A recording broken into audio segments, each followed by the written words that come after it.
जय श्री राम दोस्तों। जब बूढ़े माता पिता को मंदिर की सीढ़ियों पर छोड़ आए बेटा बहू, मैं तुम्हारी माँ बाबूजी से परेशान आ गई हूँ सुमित। मुझसे अब और बर्दाश्त नहीं होता। इन दोनों को झेलते झेलते मुझे पूरे 10 साल हो गए हैं, लेकिन अब बस अब नहीं। या तो तुम इन्हें वृद्धाश्रम भेजो या फिर मैं अपने मायके चली जाती हूँ। सुमित की पत्नी सपना अपने पति पर सास ससुर को लेकर भड़क रही थी, तो सुमित कहता है, मेरी धर्मपत्नी, मेरी जाने बाहर, मेरी भाग्यवान, तुम तो जानती ही हो मैं तुमसे एक पल भी दूर नहीं रह सकता। तुम मायके जाने की बात मत किया करो। तुम जब भी मायके जाने की बात करती हो तो मेरा दिल बैठ जाता है। तुम क्या, मैं खुद भी अपने माँ बाबूजी से परेशान हूँ। मैं तो चाहता हूँ एक ही पल में इन्हें यहाँ से निकाल दूँ, लेकिन क्या करूँ भाग्यवान, इतनी आसानी से ये बूढ़े बुढ़िया वृद्धाश्रम भी नहीं जाने वाले। इनके लिए तो कुछ तिगड़म ही लगाना पड़ेगा। मुझे नहीं पता सुमित कि तुम क्या करोगे, पर मुझे इन दोनों से अब छुटकारा चाहिए। ओके ओके मेरी जान, अब गुस्सा थूक भी दो। गुस्से में तुम अच्छी नहीं लगती। तुम हमेशा हंसती और मुस्कुराती रहा करो। बेटा सुमित, ओ बेटा सुमित। सुमित के बाबूजी दीनदयाल जी ने आवाज़ लगाई तो सुमित तिल मिला उठा। देखो, ऐसा तो ये ड्रामा करते हैं। जब पत्नी से दो बातें करो तभी बीच में आ जाते हैं। शांति से अपनी पत्नी के संग बैठकर दो बातें भी नहीं करने देते ये लोग। तभी तो मैं भी चाहती हूँ जल्दी से जल्दी इन दोनों से छुटकारा मिले, और तुम हो कि देर किए जा रहे हो। बाबूजी ने फिर से आवाज़ लगाई, बेटा सुमित ज़रा यहाँ आना। जी आया बाबूजी, गुस्से में कहता हुआ सुमित बाबूजी के कमरे में गया। क्या परेशानी है बाबूजी? जब देखो तब सुमित सुमित की रट लगाई रखते हो। क्या कहना है जल्दी कहो। बेटा, तू किस तरीके से हम दोनों से बात कर रहा है? सुमित की माँ कमला देवी ने कहा। सुमित बोला, माँ, और कैसे बात करूं? आप दोनों के पास कुछ काम तो है नहीं, बस बैठे बैठे कुछ ना कुछ बोलते रहते हो। उसकी बात को काटते हुए बाबूजी बोले, बेटा, आज तेरे ऑफिस की छुट्टी है, तो तू ऐसा कर, हमारे जो अधूरे काम पड़े हैं वे पूरे कर दे। एक तो तेरी माँ की आँखों का चेकअप कराना है, और 2-3 दिन से मेरे गले में बहुत ज़्यादा दर्द है, तो हमें लेकर डॉक्टर के यहाँ पर चल। इतना सुनते ही सुमित और भी ज़्यादा आग बबूला हो उठा। तुम दोनों ने मुझे समझ क्या रखा है? एक दिन की तो छुट्टी मिलती है, उसमें भी तुम दोनों अपने काम बीच में अड़ा देते हो। और पैसे कौन से पेड़ पर टंग रहे हैं जो आप लोग इतने खर्चे बता रहे हो? मेरे पास ना तो फालतू पैसे हैं और ना ही फालतू टाइम। बेटा, तुझे क्या हुआ है? आज तू इतना ज़्यादा गुस्सा क्यों हो रहा है? ऐसा कोई भारी काम तो नहीं बता दिया तुझे? अभी हम दोनों इतने बुढ़े नहीं हुए हैं, हम दोनों अकेले भी जाके दिखा सकते हैं, और ना ही हमें तुम्हारे पैसों की ज़रूरत है। तू जाकर आराम फरमा। अपनी माँ बाबूजी की बात सुनकर सुमित अपने पैर पटकते हुए अपने कमरे में चला गया। दीनदयाल जी बैंक में जमा थोड़ी बहुत रकम से अपने और कमला जी के खर्चे पूरे कर लिया करते थे। चलो कमला जी, तुम तैयार हो जाओ, मैं तुमको खुद ही लेकर चलता हूँ। आज तक तुमको मैं खुद ही लेकर तो गया हूँ, फिर बेटे का मुंह क्यों ताकना? ठीक है जी, मैं 2 मिनट में तैयार होकर आती हूँ।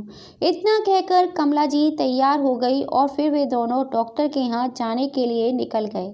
उनके घर से निकलने के बाद सपना फिर से सुमित को बोलने लगी, ये दोनों बुढ़े बुढ़िया हमें चैन से जीने नहीं देंगे। सुमित, जल्दी से जल्दी कुछ ना कुछ तो करना ही पड़ेगा। हाँ सपना, मैं जल्दी से जल्दी कोई ना कोई बंदोबस्त करता हूँ, बस बस कुछ समझ में आने दो मुझे। जाओ तुम मेरे लिए एक कप चाय बना कर लाओ, एकदम कड़क वाली। ठीक है, मैं लाती हूँ बाबा। सपना चाय बनाने चली जाती है और सुमित अपना सातिर दिमाग दौड़ाने लगता है। ऐसा क्या किया जाए इन दोनों बूढ़े बुढ़िया से पीछा छूट जाए। वह बहुत देर तक सोचता है। इतने में सपना चाय लेकर आ जाती है। सपना, तुम ही कुछ सुझाव दो, मुझे कुछ नहीं सूझ रहा। मेरा सुझाव तो एकदम झकास है। दोनों बूढ़े बुढ़िया को खाने में मिलाकर चूहे मारने की दवाई देकर मार डाला जाए। नहीं सपना, ऐसा नहीं कर सकते। ऐसा किया तो हम दोनों को सारी जिंदगी जेल में चक्की पीसनी पड़ेगी। और है तो मेरे माँ बाबूजी, आखिर इन्होंने मुझे जन्म दिया है। नहीं नहीं यार, कैसे जान ले सकता हूँ मैं उनकी। तो फिर खुद ही दिमाग लगाओ, सपना ने टेढ़ा मुंह बनाते हुए कहा। तभी दीनदयाल जी और कमला जी डॉक्टर के यहाँ से आ गए और अपने कमरे में जाकर बातें करने लगे। चलो, आज का काम तो पूरा हो गया कमला। अब 4 दिन बाद जाना है तुम्हारी आँख बनवाने, और मुझ ये दवाई दी है, देखता हूँ कितना आराम लगता है। कानों से भी अब ठीक से सुनाई नहीं देता। लगता है कानों की मशीन बनवानी ही पड़ेगी मुझे। लेकिन अभी तो मुझे फिर भी सही सही सुनाई देता है। हाँ जी, बस मशीन ही बनवा लीजिए। कभी कभी तो आपको बिल्कुल ही सुनाई नहीं देता। चलो देखते हैं। माँ बाबूजी बातें कर रहे थे। कमरे के बाहर दरवाजे पर कान लगाए हुए सुमित माँ बाबूजी की बातें सुन अपना खुरापाती दिमाग दौड़ा रहा था। कहीं कोई सुझाव मिल जाए। उनकी बातें सुनकर उसके खुरापाती दिमाग में एक सुझाव सूझ गया। वह वहाँ से दबे पांव निकलकर अपने कमरे में आ गया और खुशी के मारे अपनी पत्नी को गोद में उठाकर घूमने लगा और घूमते घूमते बोला, सपना सपना सपना। जिस बात का हमें इंतज़ार था, जिस चीज़ के लिए दिल इतना बेकरार था, आखिर वो घड़ी आ ही गई। अरे अरे अरे, इतना खुश क्यों हो? क्या हुआ? बड़े खुश नज़र आ रहे हो, क्या बात है? बताओ तो। सपना ने बहुत उत्सुकता पूर्वक पूछा। तो सुमित बड़ा खुश मिजाज से बोला, सपना, मुझे आइडिया मिल गया है इन बूढ़े बुढ़िया से छुटकारा पाने का। यह सुनकर सपना की आंखों में चमक उठी। बोली, क्या बात कर रहे हो सुमित? क्या आइडिया आया है तुमको? मुझे भी बताओ। सुमित ने सपना के कानों में कुछ कहा तो सपना बड़ी खुश हो गई। बस सपना, अब तुम माँ बाबूजी को अपने प्यार के रंग में रंग लो और मैं भी आदर्शवादी बेटा बन जाता हूँ। फिर देखना तुम कमाल। ठीक है जी, आज से हमारा मिशन शुरू। दोनों ने हाथ मिलाया और फिर अपने अपने काम में लग गए। माँ बाबूजी, मैं आप लोगों के लिए दूध लेकर आई हूँ, गर्मा गर्म दूध पी लीजिए। सपना ने अपने सास ससुर को बड़े प्यार से दूध देते हुए कहा। तो दोनों सपना को अपनी बूढ़ी आंखों से बड़े ही आश्चर्यचकित होते हुए देखने लगे, क्योंकि सपना दूध तो क्या, उन्हें एक गिलास पानी तक नहीं देती है। माँ बाबूजी, क्या सोच रहे हो? मैं बहुत प्यार से दूध लाई हूँ, पी लीजिए। फिर दोनों ने उसके हाथ से दूध ले लिया और पीने लग गए। सपना दूध खत्म होने का इंतज़ार देखने लगी और दूध खत्म होते ही एक गिलास एक तरफ रखकर माँ जी के पैर दबाने लगी।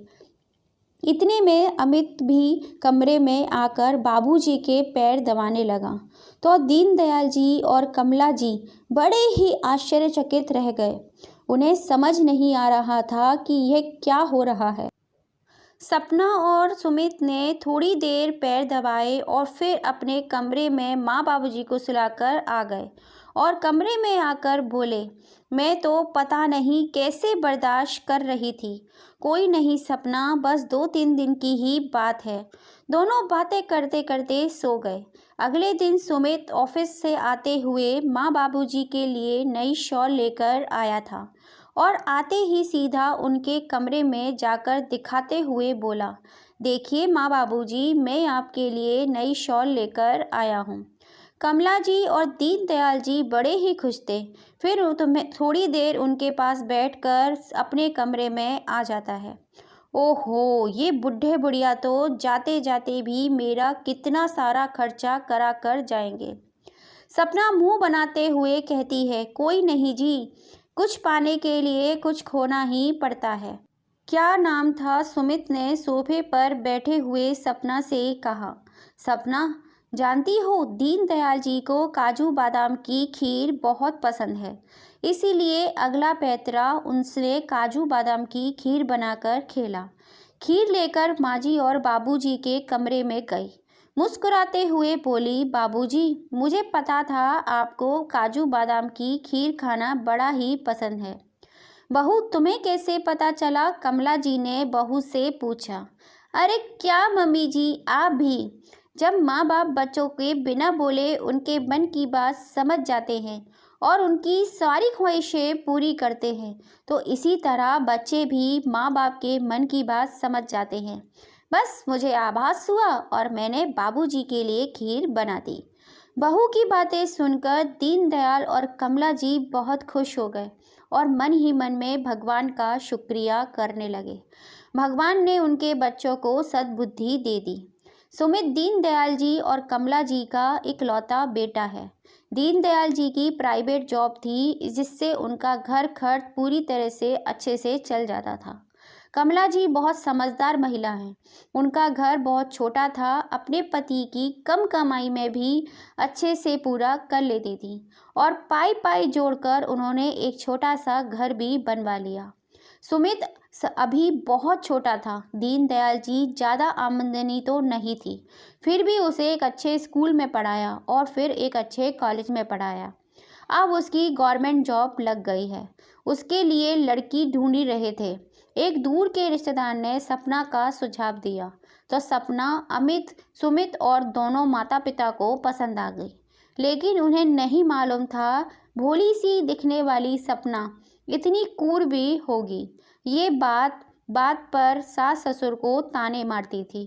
वह कुछ भी काम बताते तो उसे नज़रअंदाज कर देती और जरा सी ही बात पर पूरा घर सर पर उठा लेती थी। दीनदयाल जी थोड़े गुस्से स्वभाव वाले व्यक्ति हैं, परंतु कमला जी उतनी ही ठंडे मिजाज की महिला हैं। हमेशा अपने पति का गुस्सा शांत कर देती हैं। दीनदयाल जी को सपना पर जब भी गुस्सा आता तो कमला जी उन्हें बड़े प्यार से समझा देती। सुमित शादी से पहले अपने माता पिता की बहुत इज्जत करता था, लेकिन धीरे धीरे सपना ने उसे अपने रंग में रंग लिया। अपनी मीठी मीठी बातों में सुमित को हमेशा फंसा कर रखती थी। अब सुमित को हर जगह बस सपना ही दिखाई देती थी। सपना की बातों में आकर सुमित भी अपने माँ बाबूजी के ऊपर हमेशा भड़कता रहता था। सुमित की सरकारी नौकरी थी, इसीलिए वह लोगों से बहुत रिश्वत खाता था। दीनदयाल जी ने बहुत बार समझाया, सुमित बेटा, रिश्वत लेना महापाप है। तुम रिश्वत मत लिया करो, चाहे तो थोड़ा कम में गुजारा कर लो। मैंने भी तो थोड़ी सी इनकम में तुम सब को इतने अच्छे से पाला है और यह घर भी बनवाया। लेकिन सुमित कहता है, आपको मेरी खुशियों को देखकर जलन होती है। आप नहीं चाहते कि मैं अच्छा जीवन जीऊं, अपनी पत्नी के संग खुश रहूं। हमेशा मेरी खुशियों के आड़े आ जाते हो आप। जब देखो मुझे रिश्वत को लेकर सुनाते ही रहते हो। आपको क्या परेशानी है? मैं कुछ भी करूं, यह मेरी लाइफ है। सुमित के कटु वचन सुनकर दीनदयाल जी को गुस्सा आ गया, तो उन्होंने सुमित पर हाथ उठा दिया।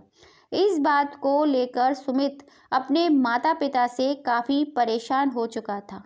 ऊपर से सपना आग में घी डालने का काम कर रही थी। अब दीनदयाल जी और कमला जी चुप्पी साधे हुए थे, लेकिन माता पिता होने के नाते गलत बात पर टोक भी देते थे। यह बात सुमित और सपना को बहुत खलती थी। इस बात से परेशान होकर दोनों उन्हें घर से निकालना चाहते थे। सुमित अब माँ और बाबूजी के डॉक्टर के अगले अपॉइंटमेंट का इंतज़ार कर रहा था, क्योंकि डॉक्टर ने उन्हें फिर से 4 दिन बाद आने के लिए कहा था। जैसे ही 3 दिन बीते, सुमित रात में ही अपनी अगली चाल खेलने माँ बाबूजी के कमरे में गया। और बोला, बाबूजी, उस दिन ऑफिस के काम की वजह से मैं टेंशन में था। ना जाने टेंशन में क्या क्या अनाप शनाप बोल गया आप दोनों को। माँ बाबूजी, मुझे माफ़ कर दीजिए। कोई बात नहीं बेटा, ऐसा होता है, बोलकर दीनदयाल जी ने उसे माफ़ कर दिया। फिर सुमित ने पूछा, माँ बाबूजी, आपको और माँ को डॉक्टर के यहाँ वापस कब जाना है? बेटा, कल ही बुलाया है डॉक्टर ने। कमला जी ने बेटे की बात का उत्तर दिया। सुमित माँ के हाथ पर हाथ रखकर बोला, माँ, आपको और बाबूजी को कल मैं खुद डॉक्टर के यहाँ लेकर जाऊँगा, लेकिन उससे पहले हम लोग किसी अच्छी जगह घूमने चलेंगे। मेरा एक दोस्त बता रहा था कि पास में एक बहुत ही अच्छा गार्डन है। पहले हम लोग घूमेंगे फिरेंगे, फिर वापस आते वक्त डॉक्टर को दिखा देंगे, या पहले आप कहो तो डॉक्टर को दिखा देंगे, फिर गार्डन में चलेंगे। माँ बाबूजी सोचकर खुश हो गए कि चलो, भगवान की दया से बेटे और बहू को कुछ अकल तो आ गई। अगले ही दिन गाड़ी में बैठकर सब लोग निकल गए, जिससे माँ बाबूजी को शक ना हो। सुमित पहले उनको डॉक्टर के यहाँ लेकर गया, दवाई दिलवाकर गाड़ी में बैठ गया और गार्डन की तरफ घुमा ली। वह लोग काफ़ी दूर निकल आए थे। सपना, जो सारे प्लान में अपने पति का साथ दे रही थी, नाटक करते हुए बोली, जी, काफ़ी देर हो चुकी है, कब तक हम पहुंच जाएंगे उस गार्डन में? कमला जी और दीनदयाल जी भी बार बार सुमित से वही सवाल कर रहे थे। बहुत आगे एक सुनसान रोड आने के बाद उसे दूर एक मंदिर दिखाई दिया। गाड़ी उसने मंदिर की तरफ घुमा ली। फिर सुमित बोला, लगता है हम गलत रास्ते पर आ गए हैं। तभी गाड़ी धड़ धड़ की आवाज़ करके वहीं रुक जाती है, जो उसके प्लान का एक हिस्सा था। सुमित स्टीयरिंग पर जोर से हाथ मारते हुए कहता है, गाड़ी को भी अभी इसी समय सुनसान रोड पे खराब होना था। गाड़ी से नीचे उतरकर वो नट बोल्ट खोलकर चेक करने का नाटक करता है, फिर जोर से बोनट को पटक देता है। फिर सपना और माँ बाबूजी से कहता है, गाड़ी खराब हो गई है, लगता है मैकेनिक को बुलाकर सही करवानी पड़ेगी। मैं आस-पास देखता हूँ, आप लोग रुको। यह कहकर सुमित जाने लगता है। तभी कमला जी कहती है, बेटा, रास्ता बड़ा ही खतरनाक लग रहा है, देखभाल कर जाना ठीक से। जी माँ, बोलकर थोड़ा आगे जाकर आसपास नौटंकी करके वापस आ जाता है। बोलता है, यहाँ तो दूर दूर तक कोई भी मैकेनिक दिखाई नहीं दे रहा है, अब क्या होगा? फिर सुमित ने कहा, माँ बाबूजी, चलिए देखिए, यहाँ से थोड़ी दूर पे एक मंदिर दिखाई दे रहा है, चलिए वहाँ चलते हैं, चल पूछ लेते हैं, शायद कुछ मदद मिल जाए। अब क्या होगा, रात भी होने को आई है, सपना डरते हुए पूछती है। फिर सुमित माँ बाबूजी और सपना को उस मंदिर तक ले जाता है। मंदिर के अंदर कोई नहीं था, मंदिर खाली था। रात होने को आई थी तो मंदिर भी बंद हो चुका था, काफ़ी अंधेरा भी हो चुका था। फिर सुमित ने कहा, माँ बाबूजी, आप दोनों यहाँ पर बैठिए, मैं और सपना गाड़ी को खींचकर किसी तरह मैकेनिक के पास ले जाते हैं और गाड़ी को ठीक करवा कर लाते हैं। आप दोनों थोड़ी देर यहीं बैठिए, हम दोनों जल्दी ही आ जाएंगे। कमला जी और दीनदयाल जी डरते हुए कहते हैं, बेटा, रास्ता ठीक नहीं लग रहा है, आसपास बहुत घना जंगल है, इस सुनसान जंगल में मंदिर के अंदर भी कोई नहीं है। बेटा, तुम जल्दी ठीक करवा कर वापस जल्दी ही आ जाना। जी माँ बाबूजी, हम जल्दी ही वापस आ जाएंगे। इतना कहकर सुमित और सपना गाड़ी को ज़बरदस्ती ढकेलने का नाटक करते हुए अपने बूढ़े माँ बाप को उस सुनसान जंगल में मंदिर में छोड़कर चले गए। सपना ने कहा, चलो, आखिरकार पीछा छूटा इन दोनों बूढ़े बुढ़िया से। अब मुझे सुकून मिला। सुमित सपना के गाल खींचता हुआ कहता है, अब तो खुश हो ना भाग्यवान तुम। हाँ, बहुत खुश हूँ, सपना भी चहकते हुए कहती है। उधर कमला जी और दीनदयाल जी इस सुनसान मंदिर की सीढ़ियों पर बैठकर अपने बेटे का इंतज़ार कर रहे थे। काफ़ी देर हो जाती है, लेकिन सुमित कहाँ आने वाला था।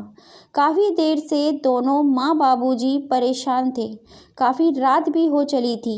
एक तो भूख प्यास से दोनों की जान निकल रही थी। ना तो पास में पीने के लिए पानी था और ना ही खाना। ऊपर से सुनसान रात और पास में ही घना जंगल।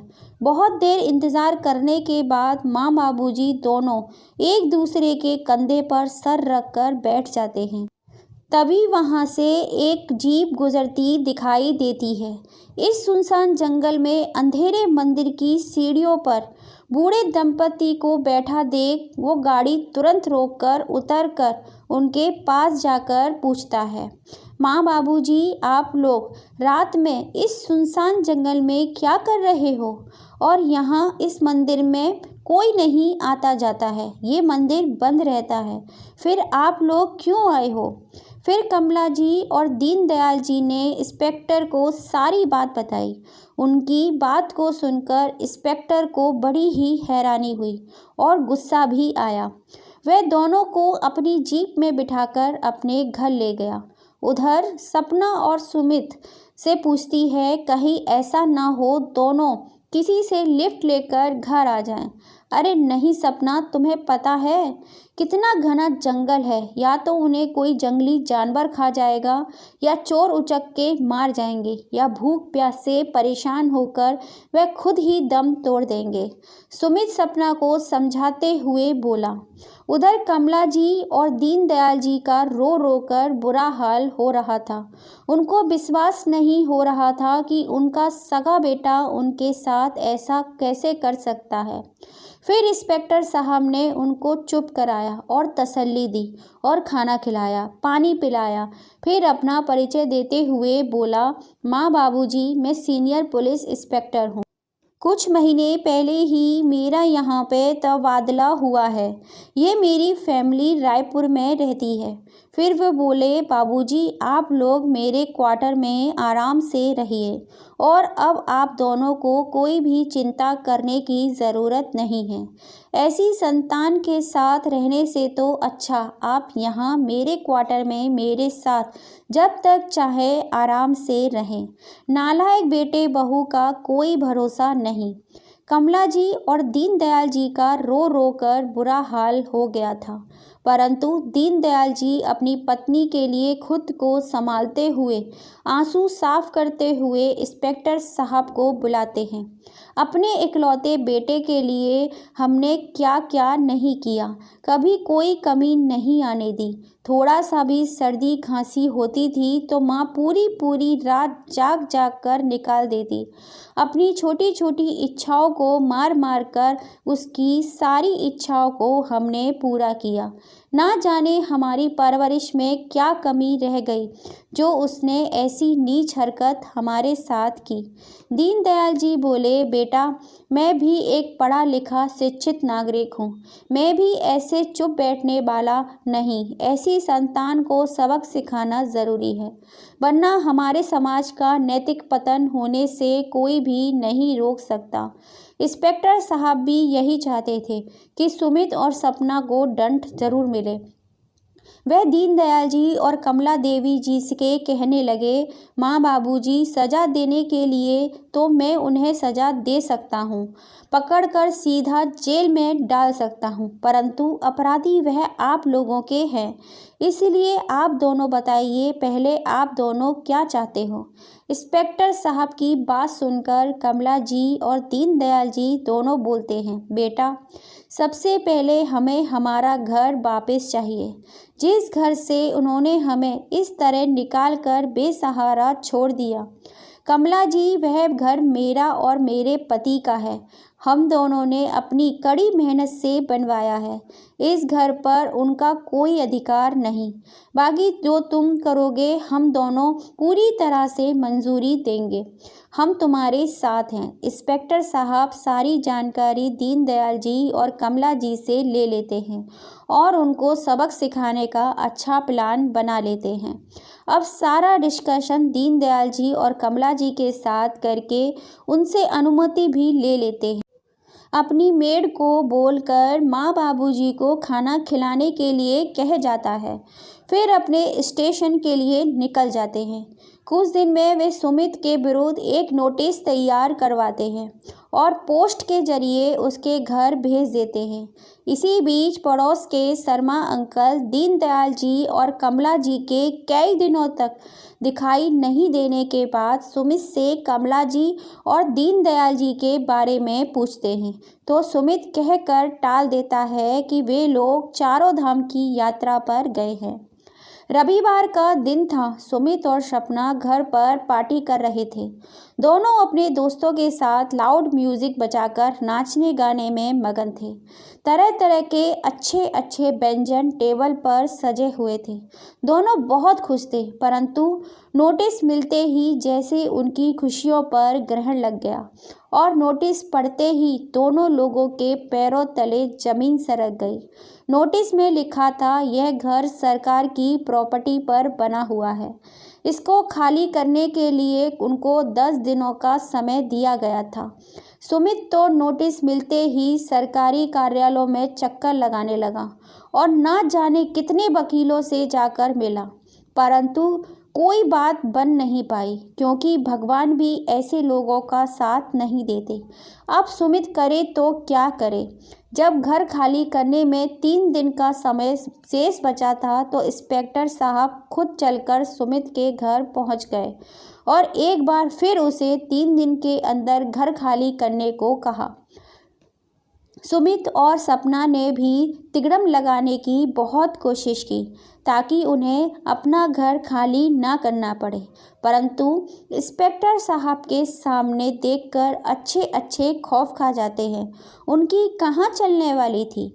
आखिरकार 3 दिन के भीतर सुमित और सपना को अपना घर खाली करके किराए के मकान में आना पड़ा। घर खाली हो जाने के बाद इंस्पेक्टर साहब कमला जी और दीनदयाल जी को सम्मान के साथ उनके घर छोड़ आते हैं। उधर सपना और सुमित घर छोड़ देने पर काफ़ी दुखी थे। किराए के मकान में आने पर सपना और सुमित के बीच झगड़े होने लगे। मेरे बस का नहीं इस खंडर में रहना। आपको रहना है तो रहो, मुझे तो मेरी मम्मी के घर छोड़ाओ। इतनी गर्मी है यहाँ, एसी के बिना बिल्कुल भी नहीं रह सकती। सपना अपने पैर पटकते हुए कहती है, तुम तो ऐसे कह रही हो जैसे मैं यहाँ बड़े ही खुशी से रह रहा हूँ। कुछ दिन का सब्र कर लो यार, मैं देखता हूँ, कुछ करता हूँ। किसी अच्छे एडवोकेट से बात। भाई, हमें नोटिस सरकार की तरफ से मिला है। हमें सरकार के विरुद्ध खड़ा होना पड़ेगा, जिसके लिए हमें अच्छे वकील की ज़रूरत पड़ेगी और साथ साथ बहुत सारे पैसों की भी। सुमित पत्नी को समझाते हुए कहता है, मैं कुछ नहीं जानती। अच्छा वकील हायर करो या पैसे लगाओ, रिश्वत का पैसा कब काम आएगा। मैं आपको बता दे रही हूँ, आपको पास 1 महीने का समय है। अगर 1 महीने में वापस हम लोग अपने घर में नहीं आए तो मैं अपनी मम्मी के यहाँ चली जाऊँगी। सपना ने आंखें निकालकर सुमित को धमकी देते हुए कहा। फिर तो मैं कुछ ना कुछ जुगाड़ लगाने की कोशिश कर रहा था कि अचानक एक और मुसीबत उसके सर पर आन पड़ी। सुमित अपने ऑफिस में बैठ घर का ही सोच रहा था कि बिजली विभाग के सीनियर ऑफिस की तरफ से रिश्वत लेने की वजह से उसको और उसके 2 सहकर्मियों को सस्पेंशन लेटर मिल गया, जिसमें उसको पूरे 1 साल के लिए सस्पेंड कर दिया गया था और साथ ही उस पर 5 लाख रुपए का जुर्माना भी लगा। संयोगवश बिजली विभाग से सबसे सीनियर ऑफिसर इंस्पेक्टर साहब का करीबी रिश्तेदार था। अब सस्पेंशन लेटर मिलते ही सुमित की तो जैसे सिट्टी विट्टी ही गुम हो गई। उसका सिर चकराने लगा और आंखों के आगे अंधेरा छाने लगा। उसको लगा जैसे वे वहीं बेहोश होकर गिर पड़ेगा। किसी तरह उसने खुद को संभाला और डिपार्टमेंट में कई सीनियर ऑफिसर से सस्पेंशन लेटर रुकवाने की विनती की, परंतु यहाँ भी उसकी एक नहीं चली। दुखी मन से सुमित अपने घर आया और आते ही बेड पर गिर गया। क्या हुआ जी, आपकी तबीयत तो ठीक है ना? सपना ने सुमित को ऐसे देखा तो पूछा। सुमित को तो जैसे सांप सूंघ गया था। उसके मुंह से कुछ ना निकला और वह रोने लगा। रोते रोते उसने सपना को सारी बात बताई। लो, हो गया हमारा बट्टाधार। अब क्या करेंगे हम लोग? इसीलिए आपको बाबूजी मना करते थे रिश्वत लेने से। अपना मुंह बनाकर बोली। यह बात तुम बोल रही हो सपना? तुम्हारे फालतू खर्चे के कारण आज तक रिश्वत लेता आ रहा हूँ। तुम ही थी जो मुझे रिश्वत लेने के लिए उकसाती थी। अब मुझे ही दोषी ठहरा रही हो और आज तुम्हें बाबूजी याद आ गई। तुम ही थी जो माँ और बाबूजी को मारने का आइडिया दे रही थी। अब बातें बना रही हो। बातें करते करते दोनों के बीच झगड़ा काफ़ी बढ़ गया और दोनों कुत्ते बिल्ली की तरह झगड़ने लगे। सुमित और सपना बस मौज मस्ती में ही हमेशा रहते थे। कभी पैसे बचाना उन्होंने सीखा ही नहीं। इसीलिए अब धीरे धीरे सारे पैसे ख़त्म होने लगे थे। ऐसे में एक और नई मुसीबत आ टपकी। मकान मालिक ने मकान का किराया बढ़ाने की बात की। सुमित ने कहा वह लोग इतना किराया नहीं दे सकते, तो मकान मालिक ने साफ तौर पर मकान खाली करने का बोल दिया। उसी मकान के लोग ज़्यादा किराया देने के लिए तैयार थे। अब तो सुमित और सपना अपना सामान लिए सीधा फुटपाथ पर आ गए, क्योंकि सुमित अपने पद का गलत इस्तेमाल करके मोहल्ले वालों और पड़ोसियों को भी परेशान करता था। उनसे भी रिश्वत लेने में नहीं चूकता था, इसीलिए कोई भी पड़ोसी उसकी मदद करने को तैयार नहीं था। सबने उससे किनारा कर लिया। सुमित और सपना अपने सामान लिए सड़क पर बैठे थे और सुमित अपना फ़ोन घुमा घुमा कर दूसरे किराए के घर का इंतज़ाम करने में लगा हुआ था। कोई मदद के लिए तैयार नहीं हो रहा था। एक तरफ भूख से दोनों की आंतें सूख रही थीं, दूसरी तरफ तेज़ धूप, चिलचिलाती धूप उनकी जान ले रही थी। तो सुमित अपना फ़ोन एक करके फूट फूट कर रोने लगा और सोचने लगे हम कैसे आसमान से सीधा ज़मीन पर आ टपके। सुमित ने रोते रोते सपना से कहा, सपना, आज हमारी इस हालत की जिम्मेदार हम खुद हैं। इसमें सबसे बड़ी गलती मेरी है। हमने जैसे अपने बूढ़े माँ बाप को बीच मझधार में छोड़ दिया था, आज किस्मत ने वही ला कर खड़ा कर दिया हमको। सपना भी रोते हुए बोली, हाँ आप ठीक कहते हो सुमित, हमें हमारे कर्मों की सज़ा मिल रही है। फिर अपना माथा पीटते हुए कहते हैं, मती मारी गई थी मेरी कि जो मैंने अपने माँ बाप के समान अपने सास ससुर पर इतना अत्याचार किया और इस उम्र में उन्हें ऐसे भटकने के लिए मंदिर की सीढ़ियों पर छोड़ दिया। इस पर सुमित बोलता है, तुम फिर भी बहू थी, परंतु मैं तो उनका सगा इकलौता बेटा था जिसको इन्होंने अपने लाड़ प्यार से पाला था, लेकिन कैसा अभागा निकला। ये सारी बातें बोलते बोलते सुमित जोर जोर से रोने लगा। उसकी आवाज़ उसके गले में अटक गई। मेरे माँ बाबूजी ना जाने कहाँ होंगे, जीवित भी होंगे या नहीं। इतने में सपना कहती है, आप सही कहते हैं, हमने बहुत गलत किया, इसलिए हम माँ बाबूजी को ढूंढते हैं। इतने में इंस्पेक्टर दूर बैठे हुए चाय की चुस्की लेते हुए सारा नज़ारा देख रहा था। उनके पास पहुँचे सुमित ने उन्हें देखते हुए पहचान लिया और बोला, सर, आप तो वही इंस्पेक्टर साहब हैं ना जो उस दिन हमारे घर आए थे? हाँ, मैं वही हूँ, इंस्पेक्टर साहब ने कड़क आवाज़ में जवाब दिया। फिर पूछा, तुम अभी सामान के साथ यहाँ रोड पर क्यों बैठे हो? घर तो तुमने काफ़ी पहले खाली कर दिया था। क्या अब से तुम यहीं भटक रहे हो, इधर उधर भूतों की तरह? दोनों ने इस बात से अपनी नज़रें झुका ली। इंस्पेक्टर साहब बोले, चलो उठो, मेरी जीप में बैठो। इंस्पेक्टर साहब की बात सुनकर सुमित बोला,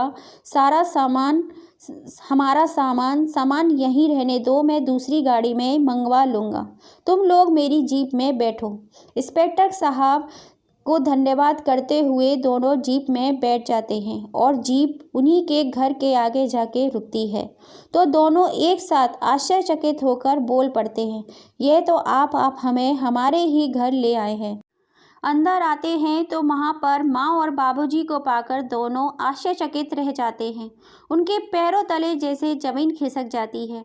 खुशी, पीड़ा, शर्मिंदगी, दुख, सारे भाव उनके मन में उमड़ आते हैं। दोनों रोते हुए माँ बाबूजी के पैरों पर गिरकर गिड़गिड़ाने और क्षमा मांगने लगते हैं। परंतु दीनानाथ जी अपने गुस्से पर काबू नहीं कर पाते और जोरदार तमाचा सुमित के गाल पर जोड़ देते हैं, जिस पर सुमित अपना दूसरा गाल आगे करते हुए कहता है, बाबूजी, जो पाप मैंने किए हैं उसके लिए कितने भी थप्पड़ कम है।